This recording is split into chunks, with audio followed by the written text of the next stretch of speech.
you, Mark.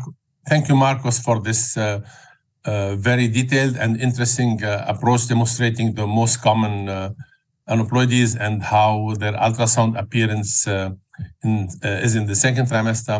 So the next common condition, the most common deletion, is 22q11 syndrome. As you know, I've been working on this field of interest since more than, I think, 20 years. And I will give them now the next presentation on 22q11 ultrasound features.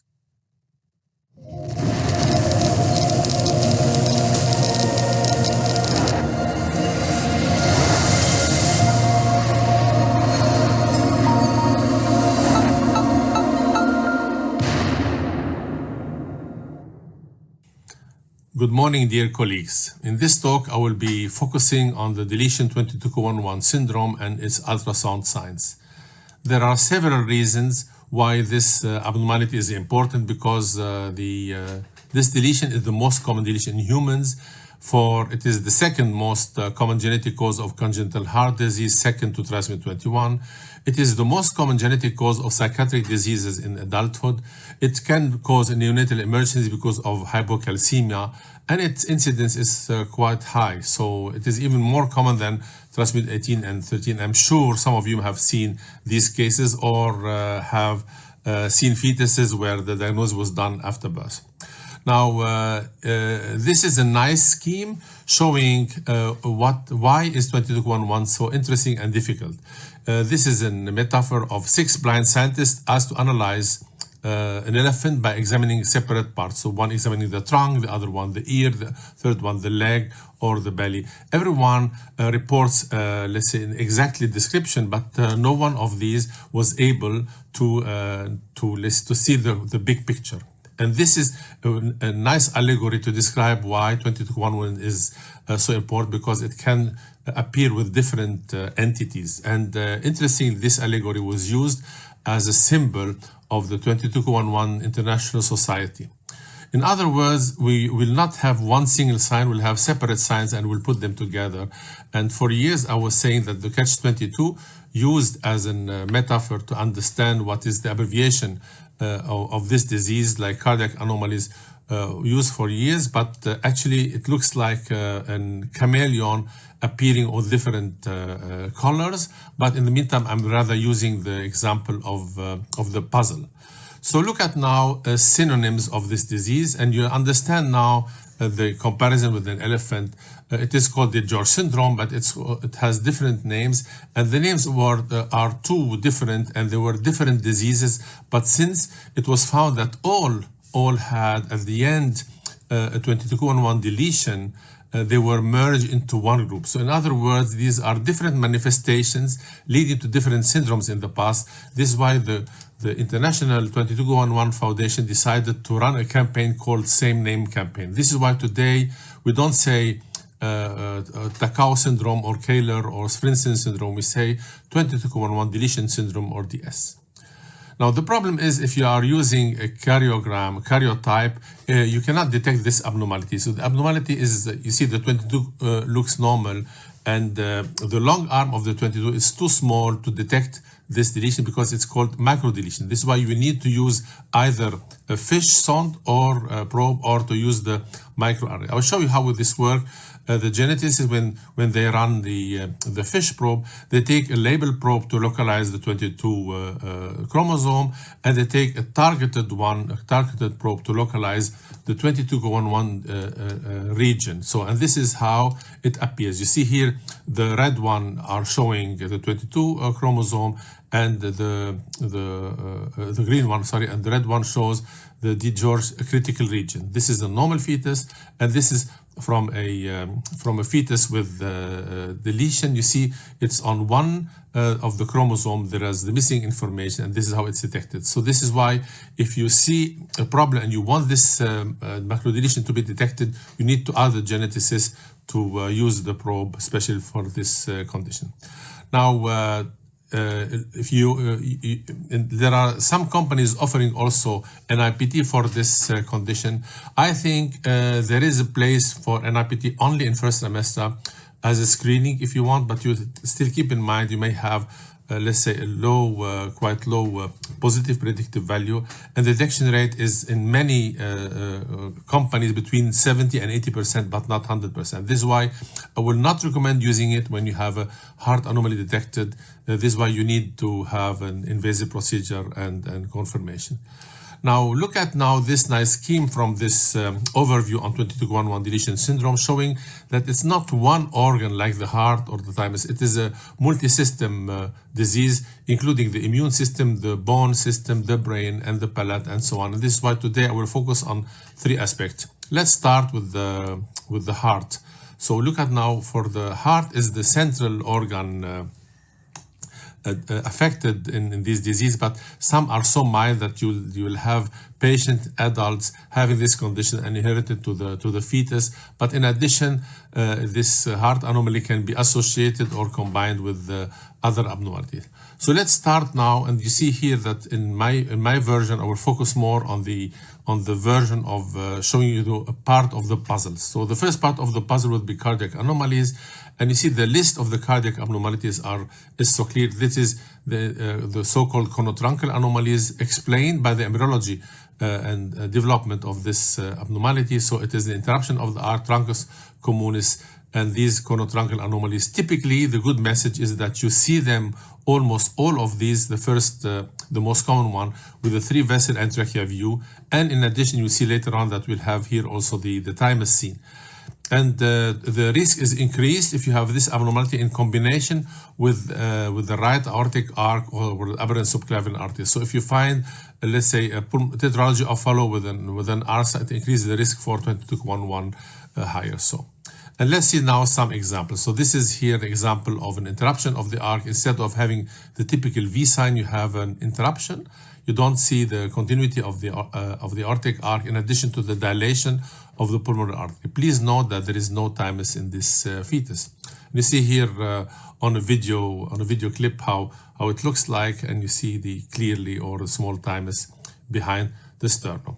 The other disease I told you is 40% of the cases is the typical dilation of the pulmonary arteries in absent pulmonary valve syndrome.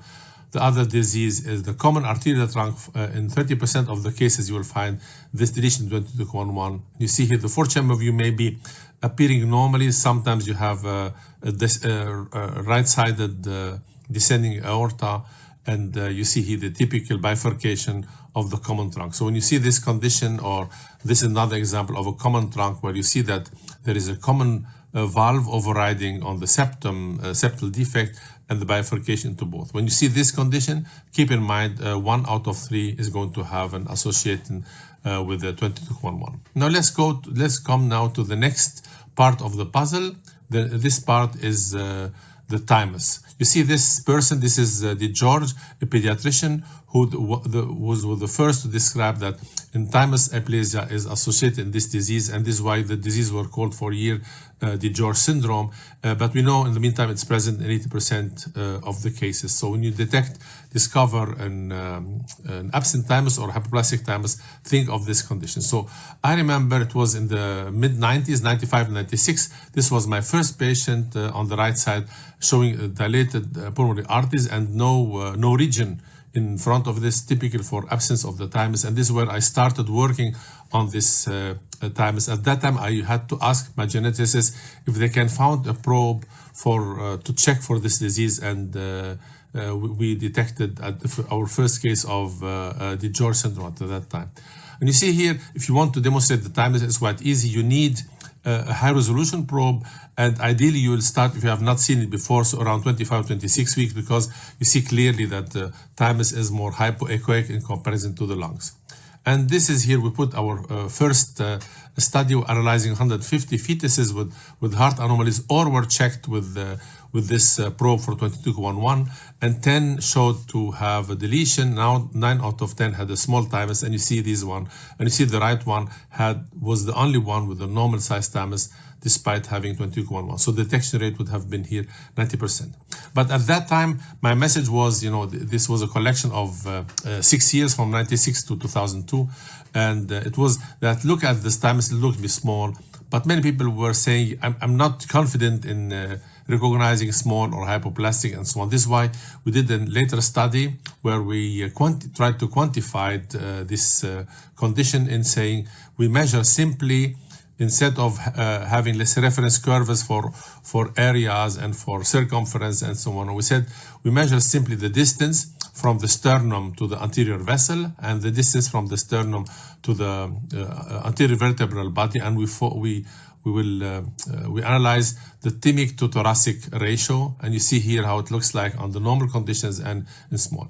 And we found out that under normal conditions between 16 and weeks and term, you have a normal rate of 0.44, and in cases of small or hypoplastic thymus, you'll find, let's say, as you see here, 19 out of 20 cases in hypoplastic thymus. And you see here an example how I do it. I measure with the ratio offered in the ultrasound machine, and in this case, in a recent case, the ratio was 0.08.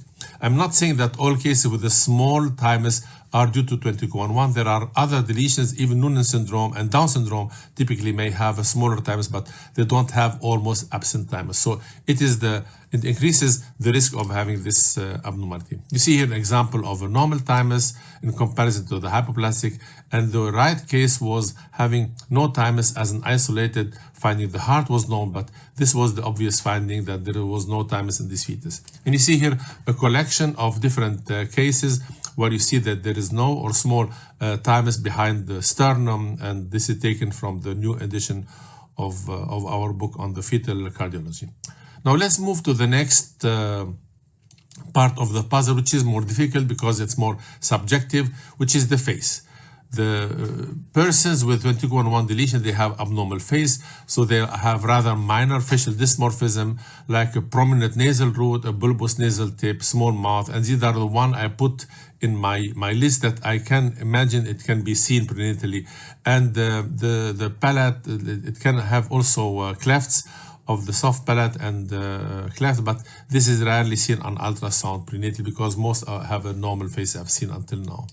Now look at now in this this patient, you see that the patient has a long face, it has a long nose. This was my first patient I saw, and the nasal tip, the nose tip is wide with the small mouth. And you see here, this is from an article on 22q11 deletion. And honestly, if you look at these images, many of you will say, but they look normal. And this is now the challenge of a geneticist to see these things. But some of them have a long face, some of them abnormal nose, and some of them have abnormal mouth. So be careful because it's really difficult to see them on ultrasound. So let's consider now the long face and the long nose as an example. We cannot see it really on ultrasound, the long face, but the nose. So the typical nose appearance is that the nasal tip is bulbous and the alveoli are small. So you see the size of the nose in comparison to the nostrils is quite shifted, and this is something you can see.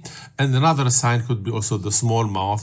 What I do in these cases, I draw the lines along the nose and see that the mouth is similar to this nose. We published many years ago a case report on 2 cases because we're surprised why the nose has a cyst in its anterior part in the 2 fetuses with 22q11 deletion, but later on we realized that the tip of the nose is something so specific. You see here some fetuses, some having hypoplastic nasal bone or absent nasal bone, but the tip of the nose is like more bulbous and sometimes with some fluid inside. So this could be a simple hint, but in almost all cases you have, of course, other signs you may use. Let's see now the role of 3D. I think 3D is quite interesting and helpful because most fetuses have polyhydramnios or a little bit more increased fluids, and you can use this to produce, let's say, good images. And you see here what I was telling you, the bulbous nose. You see the large nose in comparison to the alveoli on one hand, but also in these fetuses here, drawing the line, you see the microstoma, the small mouth. So let's say, in other words, it is good to have this impression, but I do not feel that I can quantify this, and you will you'll agree with me that this is not a sign you'll use it on its own. It's only at the end to confirm it could also be this sign. Now let's move to the next part of the puzzle, which is the affection of the CNS. You see there are many papers, and there are so typical hints in the brain in persons with this 22q11 deletion syndrome, which are let's say the cortical malformations, also classified as so specific, but we rarely see them until, especially that polymicrogyria, for example, is seen late in gestation. So this is here, you see a case. If you look at the left-hand side picture, 30 weeks normal fetus, you see there are few gyration, and in comparison, this fetus with the polymicrogyria in 22-1-1 at 30 weeks gestation, where you have a lot of gyration. This could be the typical picture, but what you also see here in this fetus also is the slight dilation of the CSP. And this is an observation we have discovered some years ago because of dilation of the cavum after birth, and we tried to examine the fetuses if they have also dilation of the CSP. In comparison to the normal reference range, the CSP appears large after 20 weeks, and if you consider the group after 22 weeks, you have almost 90% of the cases. So in general, what you could do is when you are measuring the BPD in a fetus with a cardiac anomaly, look at if the CSP, if it's dilated, it can be an additional part of the puzzle you may be using. And you see here, this is a collection of several fetuses showing a dilation, but otherwise normal looking CSP. And the corpus callosum was normal, had normal size in these fetuses. So I think this could be an interesting additional part of the puzzle. If you look at now this study from France, they analyzed 74 autopsies, and they found cardiac anomalies 90% and time small in 80%, but they found also renal anomalies in 1 out of 3 cases, including multicystic renal degeneration or even renal agenesis and so on. So renal anomalies may be also a part of this puzzle. In my personal experience, I have not seen it as often as in this study, but they reported also 13% of CNS anomalies, including holoprosencephaly, spina bifida, and so on. And look at now this case here, referred because of spina bifida, and with the typical hints, in addition, a cardiac abnormality. In the past, I would have assumed this is typical for trisomy 18. It was, of course, negative, but the interruption of the ART plus the spina bifida made the diagnosis of 22q11. At that time, I was not aware about this association. Now you see here now, this is a recent study published some years ago saying that expanding the fetal phenotype, and they reported also that 95% had cardiac abnormalities, but among the CNS findings, spina bifida was found in 4 cases, 1 even without congenital heart anomaly. And because this study was published after our study, you see they have also reported on the CSP dilation. Now if you go to other signs, I reported on the heart, the brain, the face, and the thymus, and other signs could include part of the puzzle is amniotic fluid increase. In general, you have a 22-week, 23 weeks time, mild increase of the fluid. We don't know if it's due to some abnormal swallowing or let's say behavior, or but the reason is not really known. But this can also increase later on gestation, and this is why when you see in third trimester after 22 weeks, beginning polyhydramnion, consider please the condition, and this was reported in the 2 papers here from France. So the next can be also the skeletal part. You may have talipes, typical for in some cases of 22q11 deletion, or polydactyly. I've seen 2 cases with polydactyly as shown here, and hemivertebra is more difficult to recognize if it's on its isolation. So you see, I showed you many parts, and I want now to come to the end. We have seen today on the 22q11 deletion the comparison to the chameleon having different colors and different aspects. You saw the metaphor of the elephant, and the scientists, everyone checking each part. And in my opinion, in my clinical work, daily work, I prefer to use the puzzle part, and hope I showed in my talk today that a combination of cardiac anomaly, especially also the cardiac type of anomaly, conotruncal, but even a simple muscular VST, we have seen also cases associated with this, especially if in combination with other signs. So you see the right aortic arc, look at the thymus, look at the CSP or late gestation polymicrogyria, look at the renal anomalies and the profile and 3D, and if there is an increased amniotic fluid, then you can put the puzzle together and get to the diagnosis of 22q11 deletion syndrome. I hoped you got a short overview, and I hope also that you will can use some of this in your daily work. And if you want to read more, get to our book we wrote. And you see here, this is a summary of the images. I showed you the interruption of the arc, the small thymus, dilated CSP, the bulbous nose, the small mouth, and polyhydramnion. I thank you very much for your kind attention.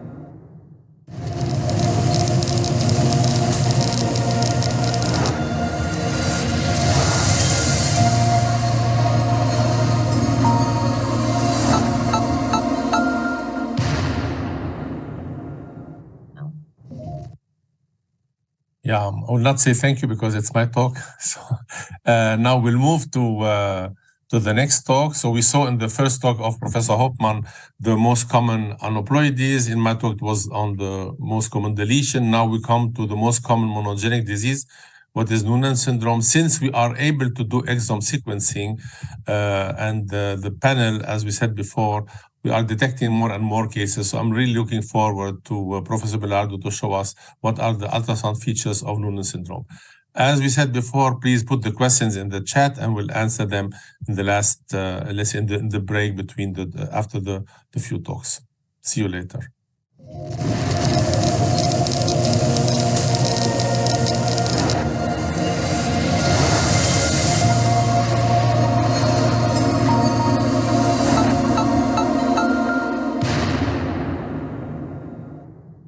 Good afternoon. It is my great pleasure to participate to this session on fetal syndromes and take you through one of the most common fetal syndromes, which is Noonan syndrome.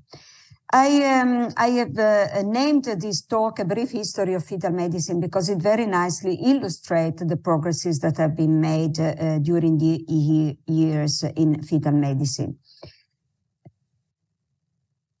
Well, I start by this case report written by my group. We saw a twin pregnancy with both fetuses with an increased nuchal translucency. And, well, we performed a genetic investigation, and one was affected by trisomy 18. The other one had a Klinefelter syndrome. But while talking to the woman, I noticed that this woman had a typical appearance. I described it to my geneticist as I would suspect that she has got Turner syndrome. So investigation were started on the woman herself, and the woman appeared to be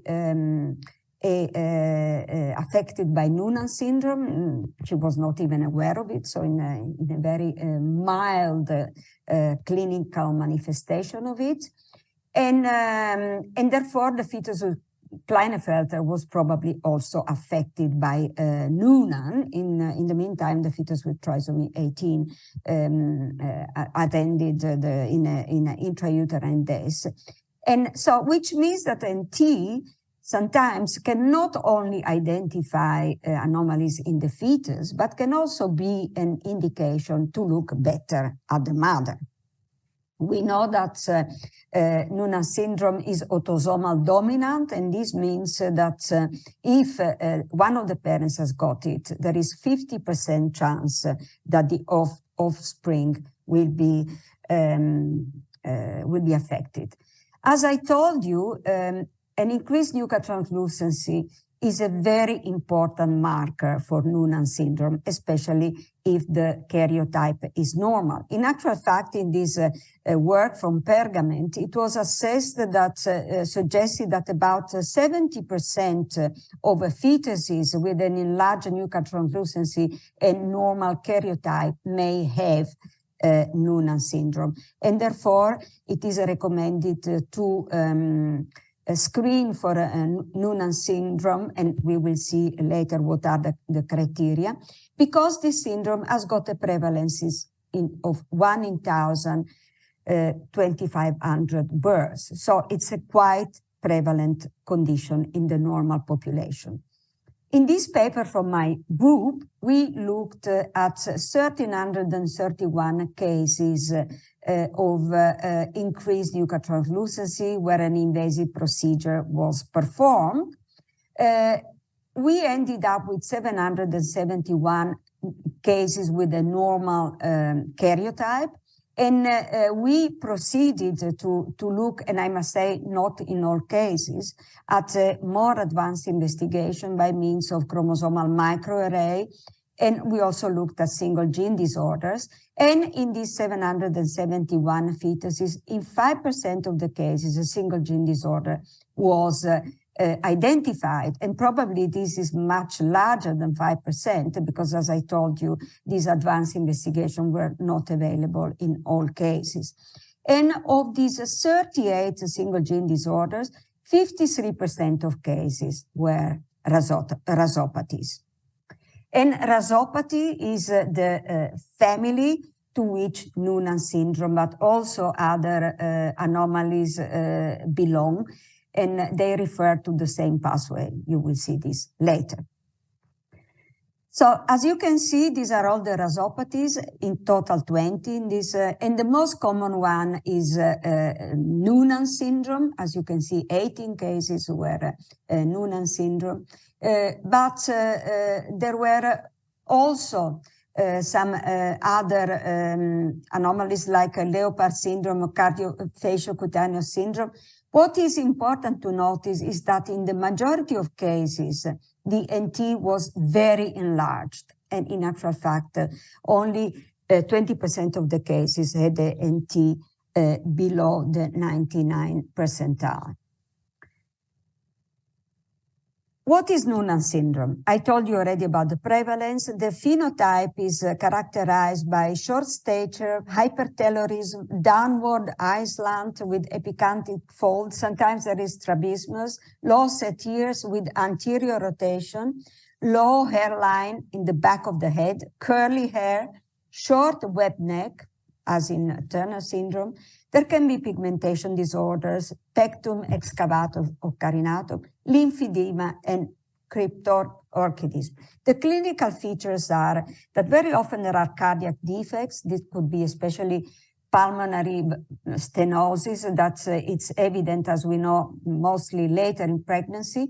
But also cardiomyopathies are very common, as well as ASD and coarctation and AVSDs. The babies have often feeding difficulties, lymphatic disorders, eye findings, auditory deficits, coagulation disorders, delayed puberty. And what is very important, there is a 3.5-fold increased risk of developing cancer, especially juvenile monocytic leukemia or embryonal rhabdomyosarcoma. Until a few decades ago, because it was not yet possible to diagnose prenatally Noonan syndrome, this was especially a postnatal diagnosis. And what is characteristic of this syndrome is that the diagnosis is especially easy early in fetal life, as the typical phenotype characteristic recede with age and become less obvious with advancing age. Mental retardation is present in less than 20% of the cases. There are sometimes verbal and social-emotional difficulties, but anyway, a lot of Noonan syndrome cases can have a very high education. And it is also suggested that this actor has got Noonan syndrome. I'm not 100% sure, but he has got for sure certain features of it. But what I want to tell you that many individuals with Noonan syndrome can perfectly function in the society. And now I will take you through a number of cases. The first case was a patient referred at 12 weeks because of a very enlarged nuchal translucency. There were no obvious other anomalies.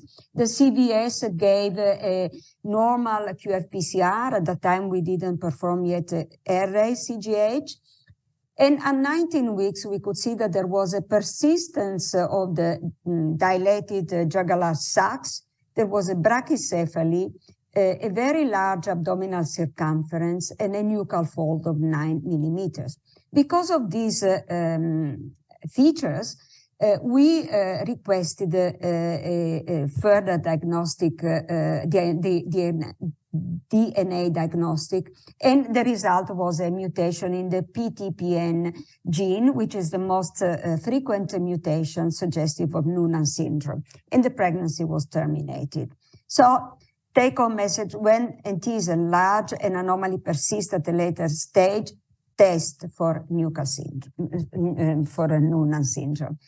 And this is from my group, an overview of the anomalies that are found commonly in association with Noonan syndrome: increased nuchal translucency, cystic hygroma, some kind of edema that can be pleural effusion or scalp skin edema, cardiac anomalies, renal anomalies, and polyhydramnios, especially later in pregnancy, is also very, very common. Another case, this was referred after 20 weeks.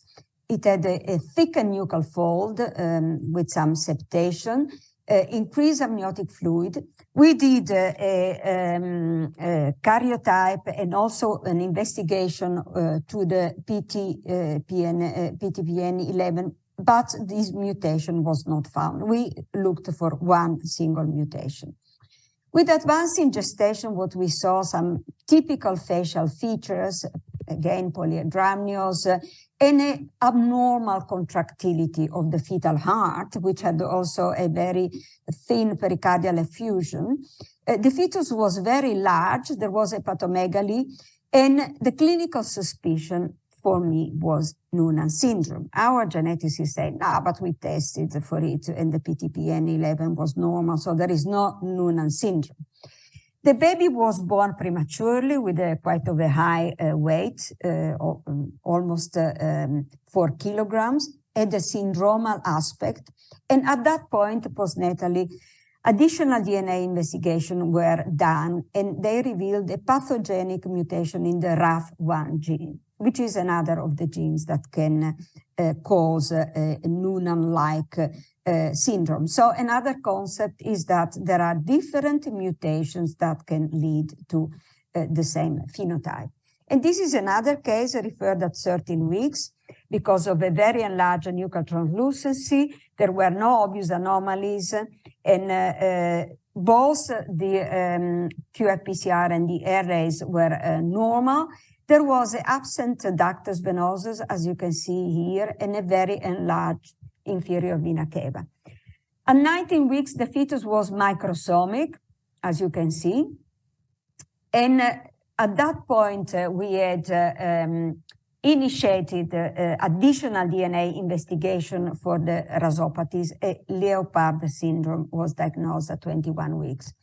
At 25 weeks, you can see that again, these features suggestive of cardiomyopathy with the enlarged heart, with the abnormal contractility was found, together with the typical features, facial features, hypertelorism, abnormal position of the ears, and a small mouth which falls within the alley of the nose were detected. Leopard syndrome is known for its association with hypertrophic cardiomyopathy. And now I take you through this RAS-MAPK signal transduction pathway. There are RAS proteins that are stimulated by growth factors, cytokines, and hormones. And if a mutation occurs in this cascade, from the stimulation of the proteins to the activation of the cell, and you see that there are different steps and different genes, a syndrome will of this RAS pathway will occur.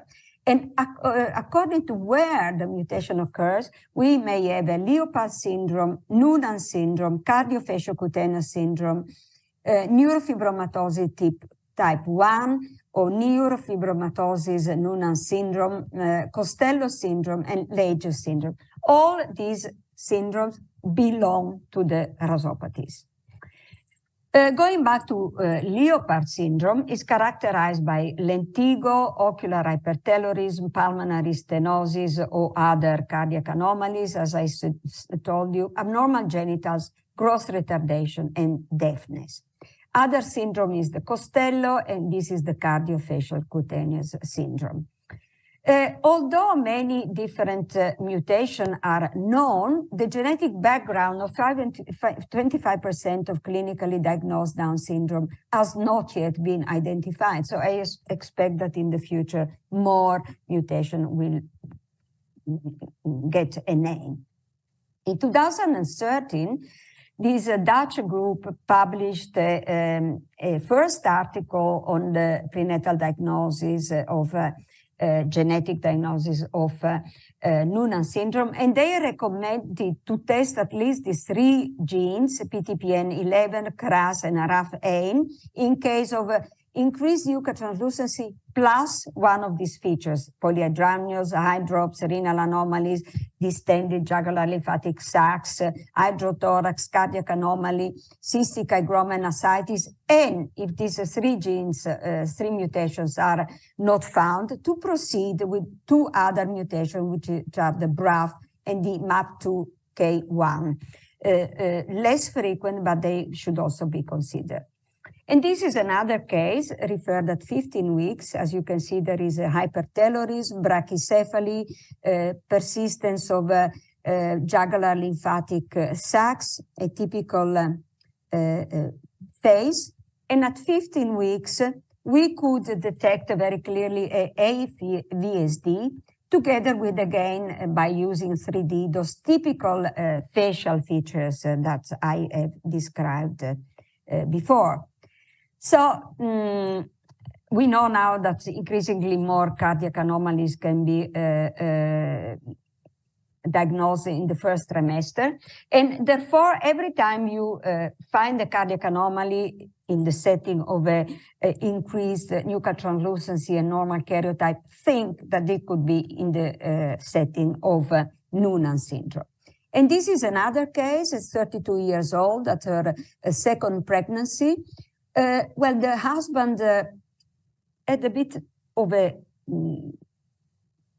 syndromic aspect, was typical features, but completely normal intelligence. And she told me that the first pregnancy, she had a boy born macrosomic. There was a lot of amniotic fluid. And she also told me, oh, he looks exactly like the father. In the second pregnancy, she was referred because of a large nuchal translucency. We performed a Noonan panel, and this was all negative. Well, besides the enlarged nuchal translucency, we could also see that there was an absence of the ductus venosus. And as you can see here, there was very clearly an absence of the ductus venosus. So they decided to continue the pregnancy, and here you can see that there is also some prenasal edema. There was a right persistent umbilical vein which was draining directly to the right atrium, and a left superior vena cava, polyhydramnios, and again these typical features with the small mouth, hypertelorism, and rotated ears, typical of Noonan syndrome. Later in pregnancy, the woman developed severe polyhydramnios. We performed an amnio drainage, and unfortunately at that moment there was a placental abruption. We performed an emergency cesarean section, but the baby unfortunately died in the neonatal period and had typical Noonan syndrome features. I draw your attention again to the heart, the same aspect of a dilative cardiomyopathy. And here we see again the fact that there was no ductus venosus, and there was this drainage of the right umbilical vein directly into the right atrium.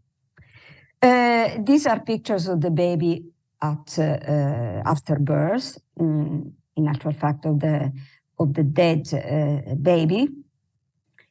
And I kept telling our geneticist, I really suspect that in this couple there is an autosomal dominant Noonan syndrome. And in actual fact, after a long-lasting investigation in our Center of specialized in Noonan syndrome diagnosis, which is in Nijmegen, a mutation in the LZTR1 gene, which is quite of a rare and common mutation, was found.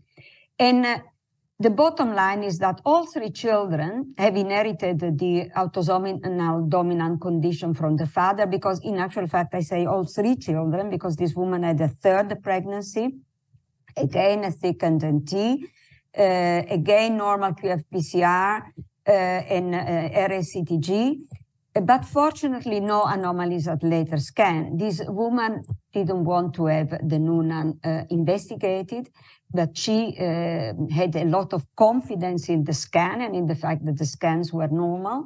The baby was born at 38 weeks at 3,400 grams, again with a Noonan-like appearance. The other child, the oldest child, at the age of 5, is treated because of dilated cardiomyopathy, but is doing well. This is the family. And so the bottom line is that the clinical diagnosis may require more advanced investigation besides those that I have mentioned before, by using next generation sequencing with large gene panels. And the clinical expression may vary greatly in severity among affected individual and sibling. And ultrasound is key in assessing the phenotypic and clinical expression of the same genetic condition that, as we could see in this family, was very severe in the second pregnancy that ended in a neonatal death, and mild in the first and the third, and obviously also in the father. So as I said, next generation sequencing is the technique that should be used for the diagnosis of rasopathies, and gene panels are available, and you can also choose for extended gene panels for Noonan of a limited. And which are the typical features, just to summarize? In the first trimester, large NT, abnormal ductus venosus or absence of the ductus venosus, the presence of dilated jugular lymphatic sacs. In the second trimester, cystic hygroma, nuchal fold, increased fluid in the pericardium or maybe in the chest, brachycephaly, renal anomalies, hepatomegaly, polyhydramnios, cardiac defects, and especially dilated cardiomyopathy, and in intracranial 3D. You can also diagnose the typical facial features like hypertelorism, high forehead, depressed nasal bridge, broad nose, prominent lips with a small mouth, and abnormally rotated low and large ears.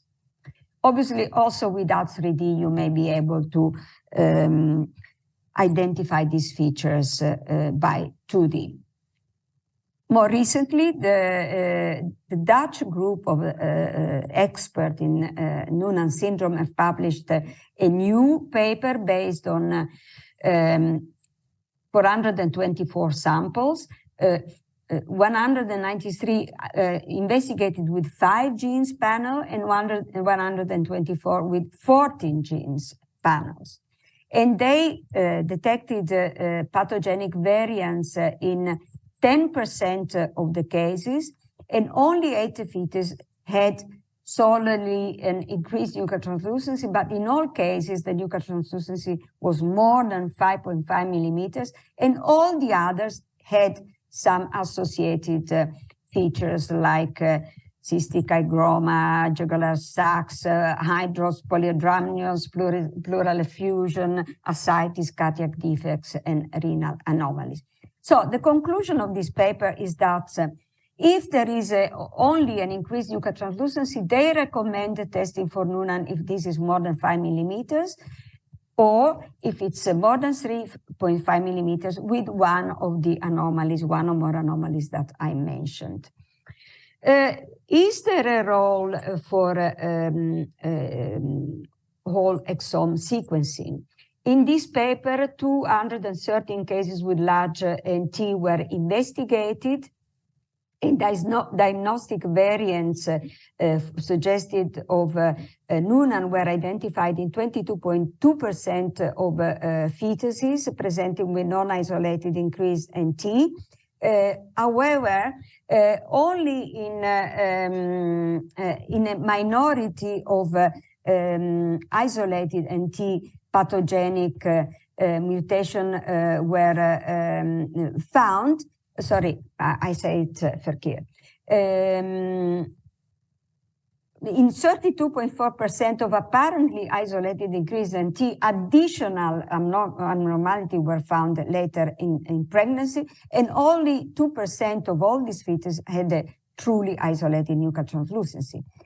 Regarding the diagnostic rate of increased nuchal translucency, this increases with increased enlargement. You can see that diagnostic variants were detected progressively more with a larger degree of nuchal enlargement. And what they suggest, the group, is that prenatal exome sequencing may not be appropriate for truly isolated fetuses with NT of less than 4.5 millimeters, but a detailed ultrasound investigation is always recommended because very often anomalies that were not seen earlier may emerge later in pregnancy.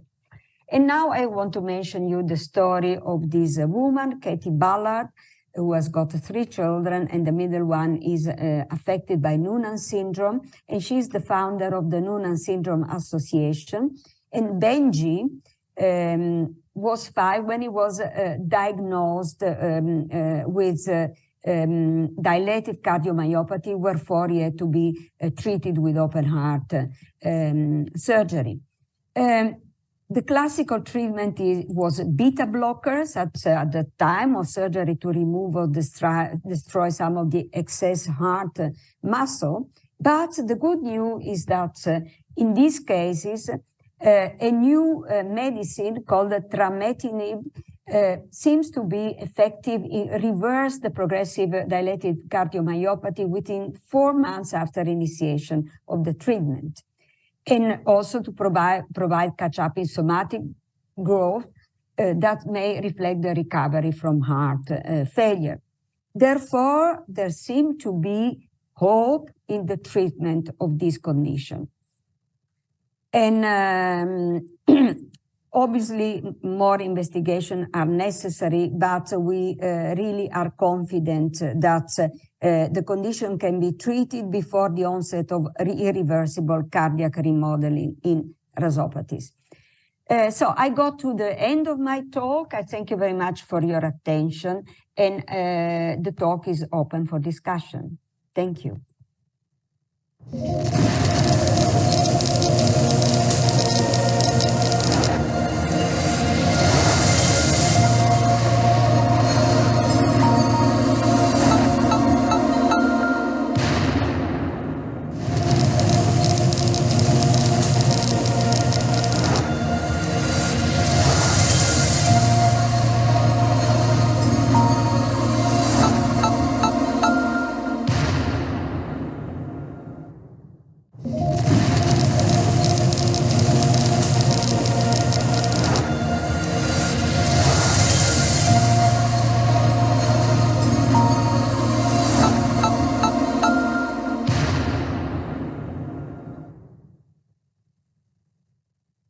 Thank you, Katja, for this good overview and very interesting cases, especially also for the glimpse into the future, so the approach of therapeutical possibilities.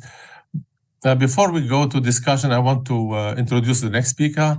This is my friend Bernard Benoit. He's professor of obstetric and gynecology in the prenatal center of Princess Grace Hospital in Monaco.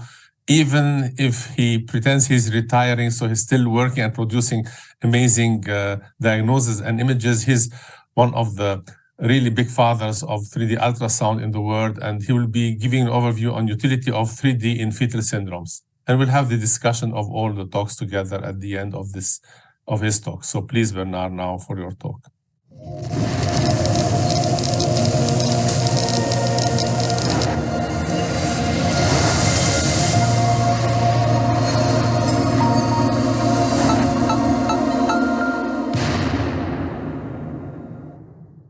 it's a pleasure for me to be with you and to speak about the utility of 3D ultrasound in fetal syndromes. First, when we look for fetal syndrome, the screening is always made with 2D ultrasound. That means the first part of the examination. And the main thing that can lead to the diagnostic of syndrome are abnormal amount of amniotic fluid, abnormal fetal movement, single umbilical artery, abnormal growth, and malformation of organ, especially the heart, urogenital, but also some other part like intestine. Abnormal head, and in the head we have the brain, facial dysmorphia, and malformation. And the skeletal anomalies, the spine and the extremity. And in my lecture, I will focus more on the use of 3D for the facial dysmorphia and malformation and the study of the extremities. And the syndrome is suspected by the addition of several things, but must be confirmed by genetic analysis. So I have to speak about 3D. And 3D, this is not really a new technique. This was the first prototype of 3D probes. That means it was half a century ago. And why do we have to use 3D? First, because it's useful for screening already, because the examination of the face, it's more easy, and also the limbs and the overview of the fetus. We can do the use of 3D for the examination of the skeleton, because with the 3D you can obtain such a pictures that you cannot obtain with 2D ultrasound. And in case of malformation, you will give a more demonstrative and more informative picture. That means it's more easy to explain, to understand and to explain with the 3D. And also, if you use 3D, it will improve your 2D understanding, because you can move inside the volume, you can find the correct plane, and after, you will be able also to do it with 2D. Well, we have different kind of acquisition when we use 3D. First, 3D, that means one sweep, one volume. The probe is doing one sweep, and at the end of the sweep, we have one volume and you can work with it. We can also use a 4D. That means this is a real time and it's a continuous sweep, but we use it especially if we want to show the movement, but there is no really need in case of study for the face, and especially in the syndrome. And also there is another kind of acquisition, the name is TIC, but this is for the heart and also for the vascularization. But I am sure already you had some lecture on the heart and the use of this acquisition, the stick. When we use a 3D, you have to know, you have to do a compromise between the speed of acquisition and the quality. What does that mean? That means when you do a fast acquisition, you will have a low quality. That means the volume will be made with few slices inside. And when you choose a slow acquisition, you will have the maximum of quality because the volume is made with many more slices. What is the advantage? When you choose a lower quality, that means low or mid one, the speed is fast. And when it's maximum quality, the speed is slow. And you will see here, I will start the two videos in the same time, and you will see the speed of acquisition. 2 seconds if you choose mid one, and if you choose maximum, it's 7 seconds. And this, you have to know what you want to do with this volume. If you want to look at the external part, it's better to choose to a lower quality because you cannot see too much difference on the external part. But if you want to work with inside, you have to use maximum quality. That means a slow acquisition.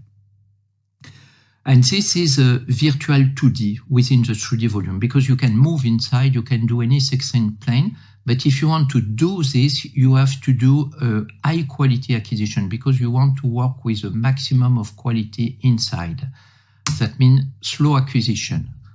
But also you have to know if you choose slow acquisition, if the baby moves during the 7 or 10 seconds of acquisition, you may have movement artifact, and this is not a syndrome. This is only because of the movement artifact, the movement of the probe or the fetus. We use different render mode. Mainly we use surface mode. That means we can see the external part of the fetus, and with the surface mode, we have different type, but you need amniotic fluid in front of the fetus, in front of what you want to see. And we have different transparency mode. What we are using the most are the maximum mode for the skeleton. This is a new mode, the transparency mode with the silhouette. And this is another transparency mode, the minimum mode. And with the minimum mode, you can see the liquid part inside. And also, if there is a need, we can do the acquisition with color Doppler, and you can display it with different, what we call the glass bodies. That means the gray and the color together. When we study the face with 2D, the only way to know if there is a facial dysmorphism is to try to obtain the profile view and to look at this profile view. But the problem is that this view is not mandatory on all the main guidelines. So I always do it, and when you do it, you can do a measurement of facial angles, the superior and the inferior, but this is really too difficult. I never use it because I never know exactly where I have to put all the line. What I prefer to use, it's a mandibulo-maxillary line. That means you draw a line from the mandible here to the maxillary, and this is a normal position of this line. That means the line is inside the amniotic fluid here, and you have a space here with amniotic fluid. And some are doing ratio between the liquid part and the skin part. And here you can see the difference between a flat face. This is a Down syndrome, and because of hypoplasia of the middle face here, this line is just in front of the skin, and sometimes it's inside the forehead. And in case of retrognathia, it's completely different because if you draw the same line, you are completely inside the amniotic fluid. But 2D, it's really difficult to be sure that you have exactly the perfect profile and on the mid-sagittal view. And this is one advantage of 3D also. It's you can put the volume in multiplan, and with multiplan you can select the profile view, and you put the two orbits horizontal here and vertical, and you just have to, you can see here this dot, and you put the dot exactly in the middle. That means this is the profile. And when you use the 3D, we can obtain this kind of picture, but we need amniotic fluid, and this is a fetal face. We can have a view from en face, and also you can choose to display the profile of the fetus. And with this, we can see that the baby are different, and especially if you look at the nose, it's complete here. You have all normal fetuses with different shape of nose. And especially this one, this is not abnormal. It's only the typical aspect of African fetus. This one has a long columel here, and this one is a fetus with anteversed nostril. So this is normal. And many years ago, I think it was more around 15 years ago, I tried to see the difference between all the different with the baby at 32 weeks of pregnancy, and you can see on the profile they all look different, and some are nice, others not really nice, but this is normal. And if you want to know how to obtain this fetus with black background, what I did, I just cut half of the face and I turned the fetus. And this is not only a pretty picture, but it's really close to the reality, because I remember I did lots of picture made at 32 weeks and after birth. And you can see the shape of the nose and the shape of the mouth didn't change. That means it's exactly, and the picture was always made at birth. That means it was 2 months after the scan. When we study the head, the face, and if we want to use the 3D, we always have also to look at the skull. And this is easy if we use a transparency mode. And there is the maximum mode, and there is no need of amniotic fluid. So it's more easy to do the rendering with skeleton mode because you don't need amniotic fluid. And you have to do it because sometimes if the head is abnormal, if there is a facial dysmorphology, that means it's because of abnormal skull under. We also have to do the examination of the ear. The problem, it's always possible to see one ear. And this is how to do the acquisition. This is a box of acquisition. You start the acquisition, and here, from this position, you can see the ear. So the problem is only one ear is accessible. That means the ear, the more superficial. And the other ear, it's more difficult. As if you want to look at the two, you have to move the baby. And sometimes it's quite difficult. When we look at the ear, the idea is to know if the shape is normal, but also to know if the position of the ear is normal or abnormal. In this case, it was quite easy because it was extreme. It's a case of autocephaly, trisomy 13, and you can see the abnormal position of the ear. And this one also with suspected low set ear. And this is what are doing the pediatrician and genetics, how they do the measurement for the position of the ear and the angle, but we cannot use it. It's too difficult during the pregnancy. And this is what happens when there is a low set ear.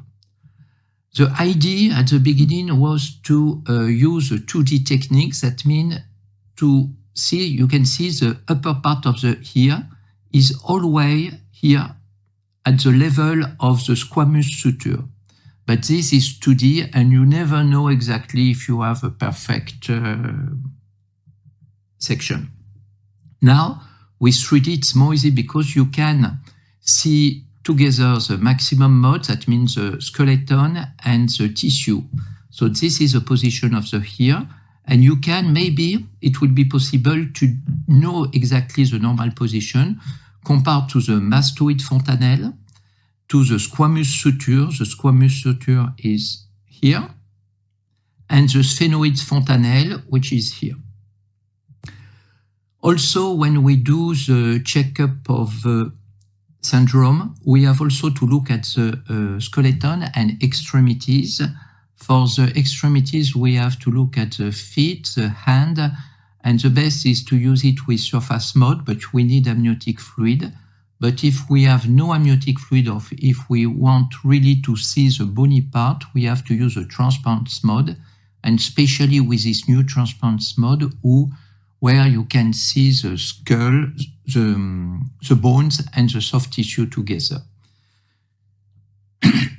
So 3D is really helpful in case of malformation of the face, and especially in case of major craniofacial malformations. Here you can recognize acrania, but now we don't see anymore this kind of acrania because we do this diagnostic in the first trimester of the pregnancy. This is a craniosynostosis. This was a microphthalmia with a median cleft lip. It was a trisomy 13, microcephaly, autocephaly, trisomy 13. And this is a trisomy 13. You can recognize the proboscis, hypothyroidism, and look at the hand.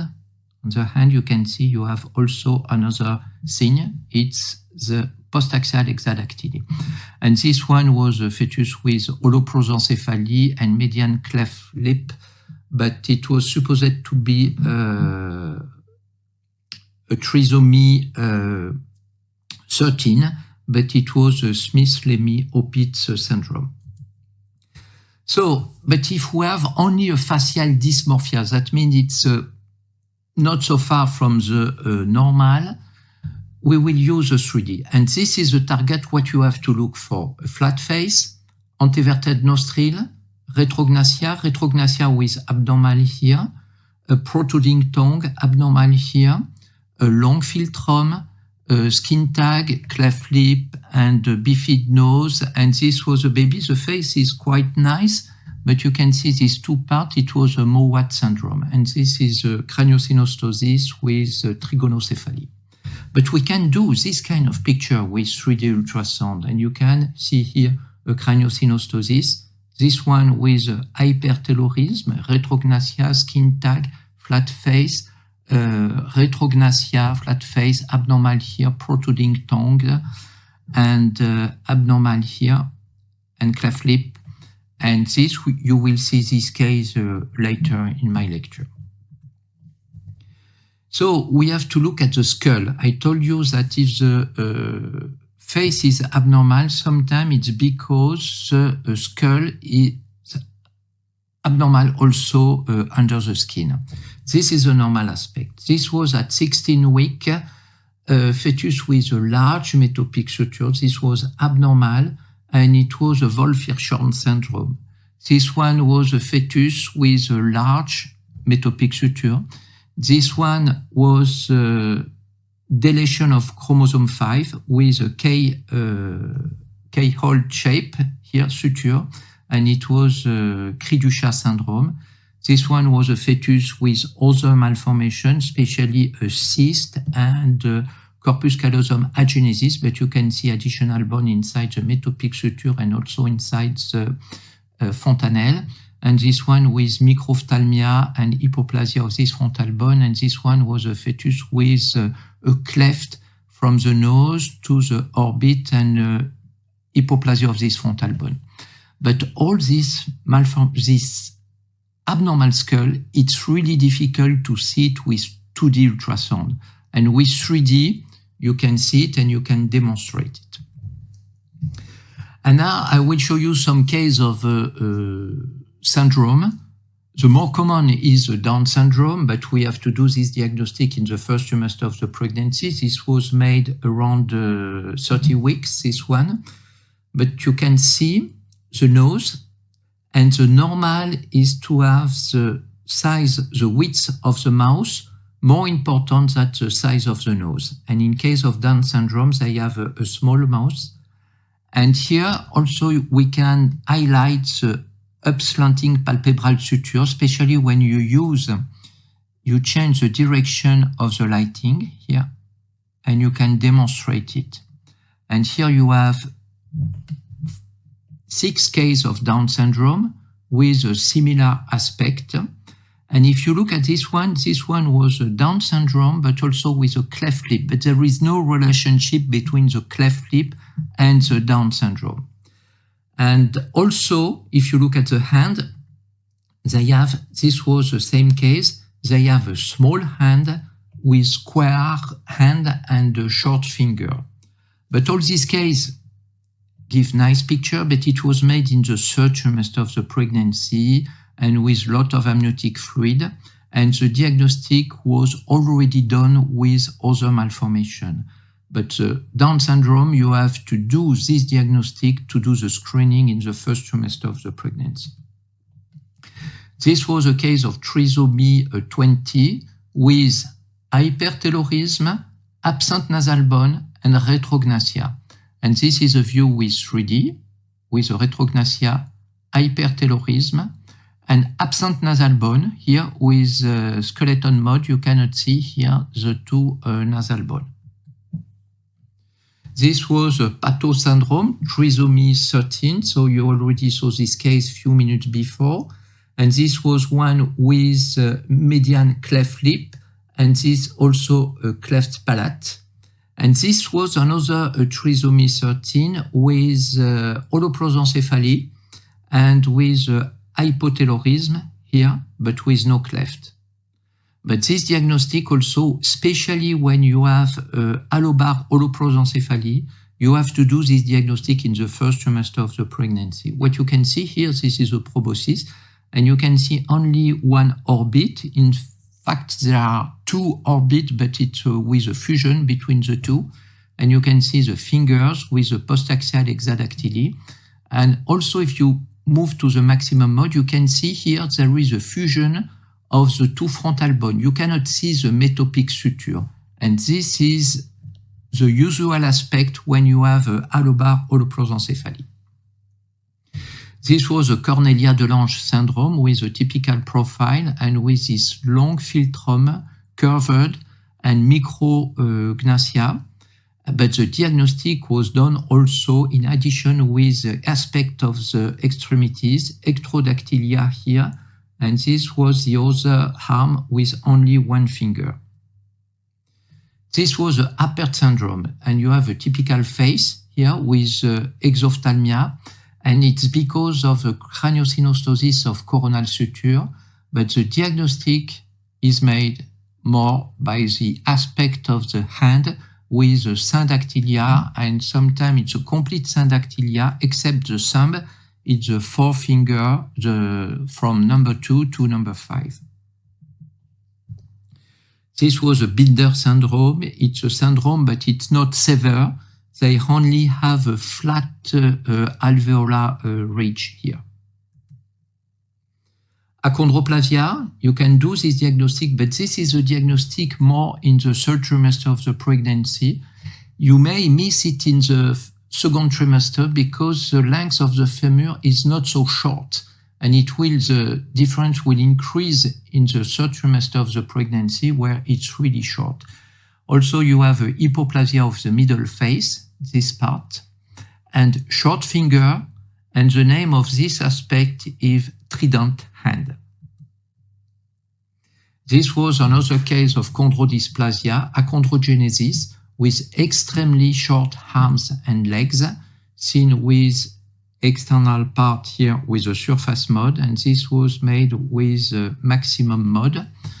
And the complete view of the body of this trunk of this achondrogenesis. And this is a view. At the same time, it was around 18 weeks of pregnancy, but the quality is really good because we did it with transvaginal probe. When you have a Pierre-Robin syndrome, you already saw it, how we can see subjective way or objective easy. It's to draw the line here. And this was the aspect with 3D ultrasound. But also the advantage of 3D ultrasound, you can save a volume, and after you can demonstrate what is missing here. This is a normal palate. This is a posterior edge of the heart palate, and this should be here. And we have no palate, and you cannot see the edge of the heart palate. What you can see here, this is not a part of the palate, this is the sphenoid bone. This was a rare case of Coffey-Lowry syndrome. We look for it because the lady already has this syndrome. And typical, they have a large head, frontal bossing, thick lips. But more important, it's a typical aspect of the hand with a broad finger here on the first part here. And that gives this kind of, when the hand is closed, this kind of shape. Now, I will show you some case of rhazopathy because the diagnostic is quite difficult because you really have to do a targeted search for it. And it's always the same story. It's a baby with polydramnios. You have a large head. You can see the head here. And also overgrowth of the abdomen. And at that point of pregnancy, we did a CGH, and I was sure that there was a syndrome, but everything came normal. But if you want to know if there is a rhazopathy, you have to ask for it. And this was a cardiofasciocutaneous syndrome. And this was, the diagnostic was made on this case many months after birth. But if you look at this, and if you look at the face, we can find some similarities. Here, this is a deeply grooved philtrum. We can see the small chin and the shape of the nose, but it's really difficult that we have to learn how to learn the dysmorphy. And this was another case 1 year after. I had a case similar. You can see the overgrowth, and especially on the head, and the femur was always on the lower part, and with polydramnios. So in this case, I suspect also a rhazopathy, and I say maybe this one is a Costello syndrome, because also you can see here, you have a typical aspect of the hand. This is the fifth finger, and also the logo of the Costello syndrome association is this kind of hand. You have exactly the same here. And for this one, I asked the CGH was normal, but I asked for a targeted search genetic, but it was not possible to do it, and especially because the diagnostic was late, to do it and to obtain the result before birth. And this was the baby after birth. We can see exactly the same shape of the nose and lips. And this is another syndrome, a Noonan syndrome, but this one we did the diagnostic a little bit earlier, and you can see the overgrowth and the femur length was at the minimum. And this face, it looks similar to Costello syndrome. At the beginning, I thought it was a Costello. And this is a real life. I will show you how I can use 3D when I look for a syndrome. And I did it last week. It was during a meeting. I had a live scan, and they gave me a lady with polydramnios, already the diagnostic of retrognathia, diagnostic of one abnormal here. And I start the examination, and you can see the retrognathia only with 2D ultrasound. The corpus callosum was normal. This was a 3D. And I start, but it was possible only to see the upper ear. It was the right one, and it was normal. And I did some view from en face, and you have here a asymmetric mouth, wider here on this left side, and this was a fetus when he yawned, that when he opened the mouth. And after a few minutes, it was difficult. I had to move the baby. It was possible to see the other here, but with 2D, you cannot see exactly what is the shape, this abnormal shape of the hair. And using 3D, it was possible to give the final diagnostic. That means it was a Goldenhar syndrome. And I will finish with this case. This case, it's not a new case because it was made nearly 25 years ago. And it was sent to me with a strange profile at 31 weeks of pregnancy. And it was difficult also for me to tell where was the nose. This is the nasal bone. And is it the nose? Is it the lip? It was really difficult. And what I did, I used a 3D.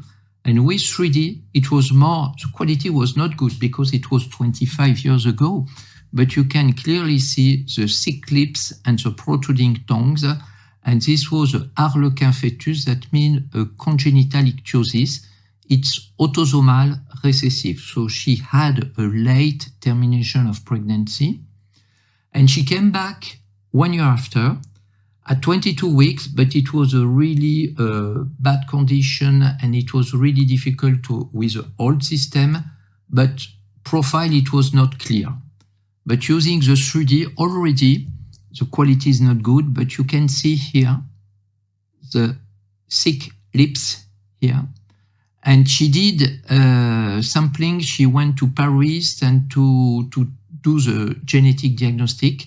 And she came back at 25 weeks with a positive diagnostic. And you can see again the lips. And this was after termination of pregnancy. So this was a second pregnancy. And she came 2 years after, again, with a new pregnancy with a flat face. But in this case, what is important, it was possible to see the nose, And here also it was possible to see it. On the other case, it was not possible because the hair were included in the thickness of the skin. And this was a normal fetus, normal baby, and this was this little girl at birth. And she came 2 years after, and I saw this cute little girl, and she was pregnant again. So I did again a scan, but again, it was a congenital ichthyosis, Harlequin fetus.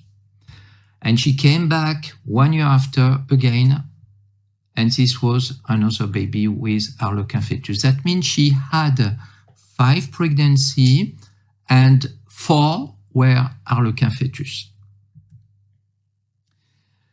And if I present you this case, it's to show you that it's sometimes really difficult because this was a Dijorge syndrome. We did the diagnostic of Dijorge only because of a cleft palate and we did the karyotype. And this one, you can see the face, it really looks normal. And also this one, we did karyotype because of the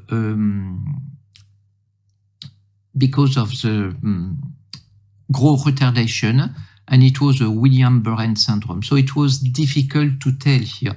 On the Williams-Burren, what they have a large mouth here compared to the size of the nose, but it was not so clear here.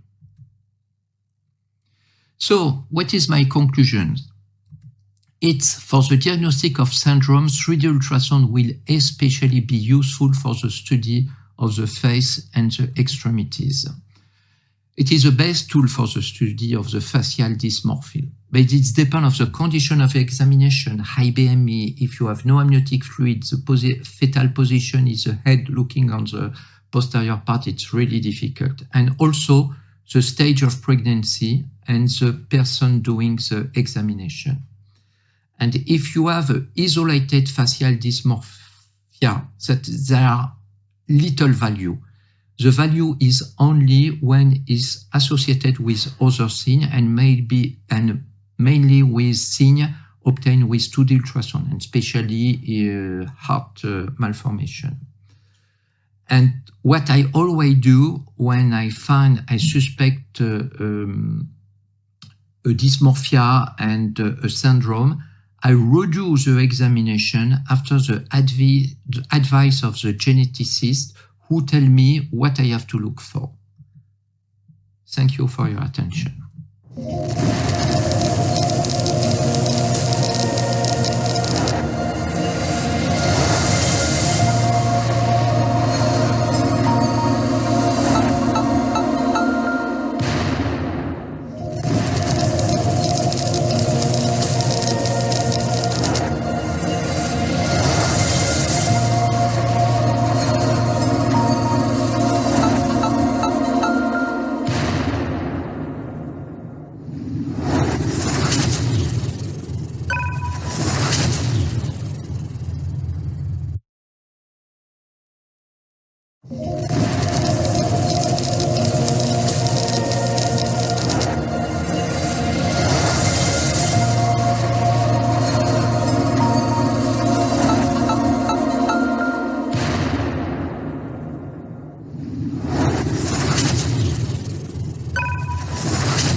So thank you for the speakers to have joined us now for discussion.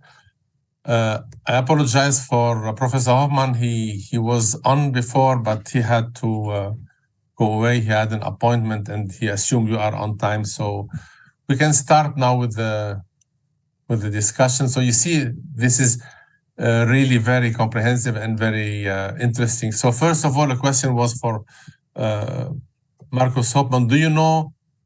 No. What is the question was if there is a change in behavior. Wait. In the referrals pattern. Yeah, in the referrals. So wait, I will read the question. Did the amount of late referral case change after introduction of an IPT and improvement of first trimester scan? The question is in the second trimester. Now the question is, when you introduce an IPT, we have in German IPT since July 1st paid for all patients by insurance company if they want.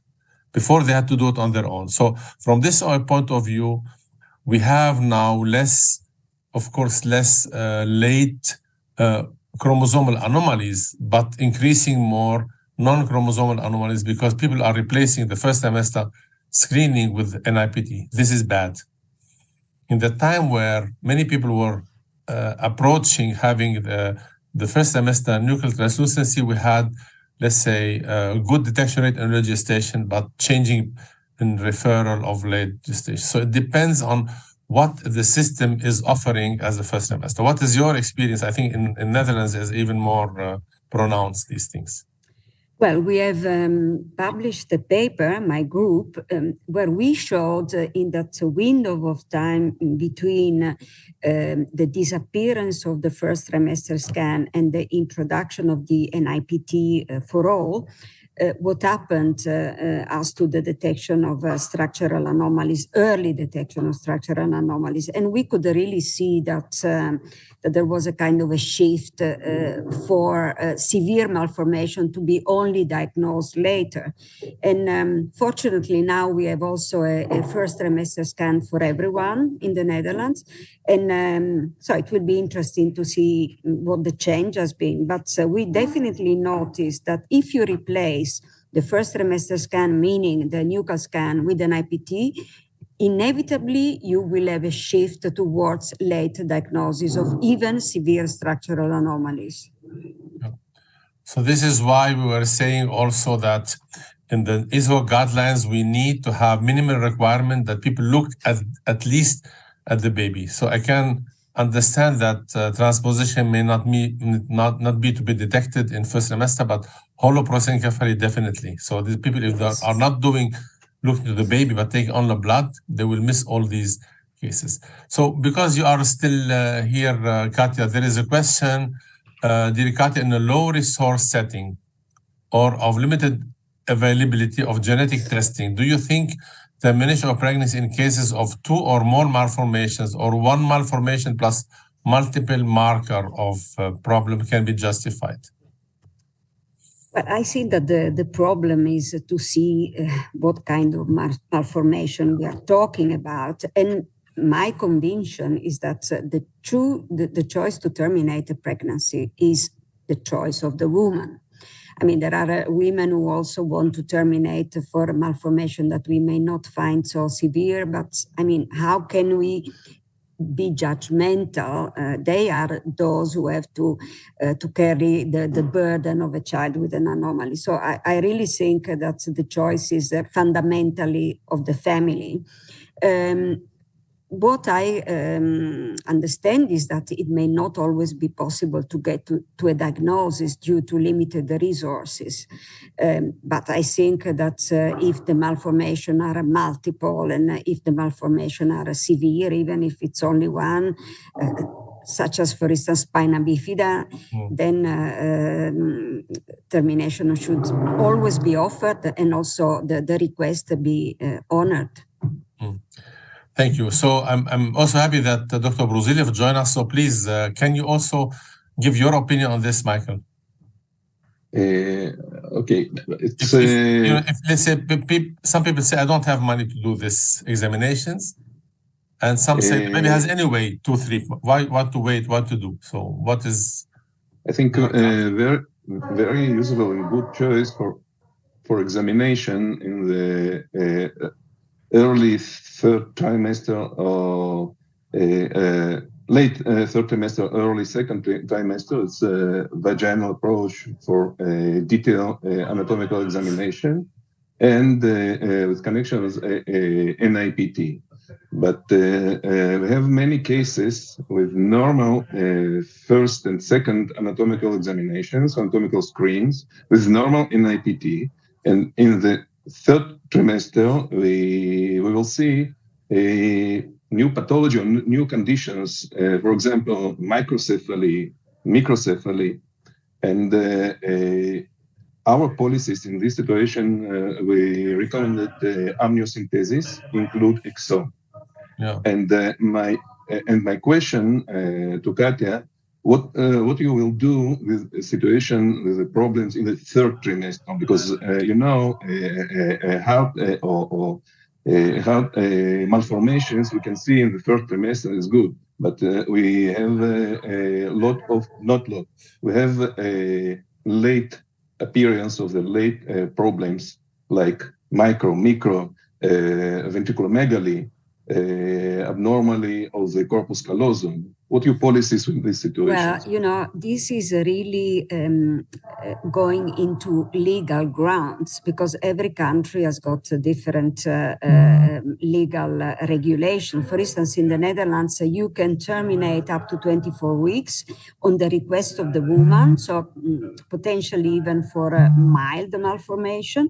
And after 24 weeks is very difficult. So you may terminate if there is a lethal anomaly. For instance, let's suppose that you find a teratoma that is becomes only apparent, a teratoma of the brain that becomes only apparent at 28 weeks. You may terminate, but then you have to ask for the opinion of a panel of experts and always to report to this termination to the medical officer.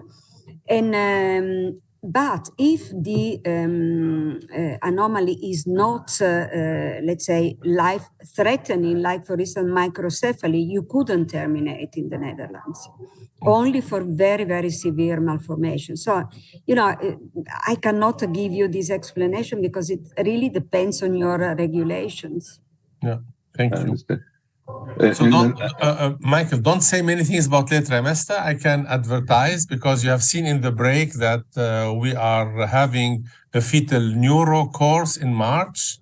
Mm-hmm. And I would invite you to scan the code because you have it so yesterday at an extremely special offer. And Michael will be giving a talk on diagnosis in third trimester of the brain. Bernard will be speaking on embryology of the brain. So we have Simon Marr on first semester. So we have still inviting now best speakers. So register now because later on it's going to be anyway more expensive. It's like flights. When you book a flight early, you get a special price. So Bernard, for you, I have a question to Rabbi, please. Okay, yeah, thank you. Two questions. The first one: how many cases do you have with isolated thymus aplasia? Extremely rare, probably two, not even more. Because then when you see something like this, you will seek, and then you will describe some amniotic fluid a little bit less enlarged, and you'll find some pulectasis. So, but this is quite rare. But since you are looking to the 3-vessel view, you will see it there because it's shifted to the front. And second one, you said about a paper with dilated CSP, yes. It's a little bit strange for me because as a single sign, we see every day a lot of cases with dilated CSP. And the question was a definition of dilated CSP. How many millimeters? More than 10, more than 8? No, okay. This is a good question. We have reference curves. It's the paper. It is the same observation done also by Tübinger, by Hopman, and so on. You have reference range. You see for the gestational age. It's not a number because it is increasing during gestation. But I put it in my talk as a puzzle. I'm not telling you scan at 22 weeks, you don't see anything, and then you see CSP. It can be in general nothing. But if you see, for example, let's say a VST or let's say perimembranous VST, and you look to the head and you see dilated CSP, it can be already a sign of Down syndrome. If you see a small thymus, absent thymus, and you look at the head, you see two signs. Oh my God, I have learned 2 signs now, and then you can start addressing the question of specific examination of 22.1. So it is, it is a kind of part of the puzzle, and this is how we approach things. And this is what Bernard showed us when he was presenting his case of the golden heart. He starts by the face, the profile looks odd, turning to the other side, then he seems from the face is asymmetric, then he adds the ear and he has the diagnosis. So this is how we work.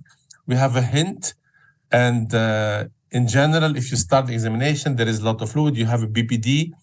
While putting the BPD, you see the CSP, you say, oh, polyhydramnion CSP, let me check the heart. You see the heart defect. Within a few seconds, you have it. You would recommend the amniocentesis for dilated CSP as alone? No, alone, no, of course not. No, alone, no.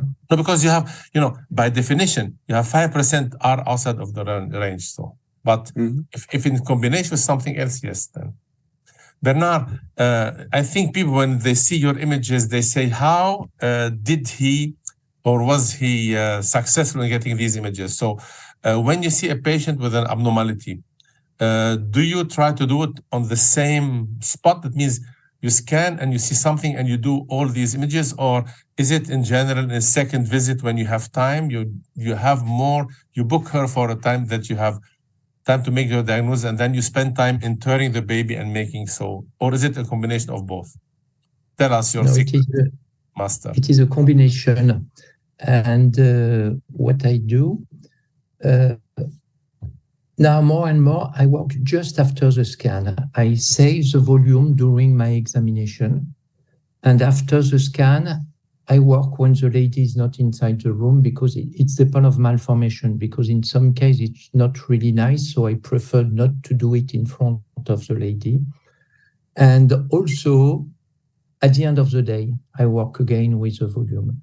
And when I suspect something, always I take the advice of other doctor, pediatrician, or genetic, and they tell me what I have to look also. And I do another examination few days after to do a targeted examination and try to see the different part. Because honestly, I am not able on all the syndrome to know all the major, I know the major sign, but some sign I don't know. And I remember it was especially for the finger, on the Coffey-Low ring syndrome, with a broad finger. I ignore this, but the geneticist told me to look at this, and I saw it on the scan. Okay. So we have to learn.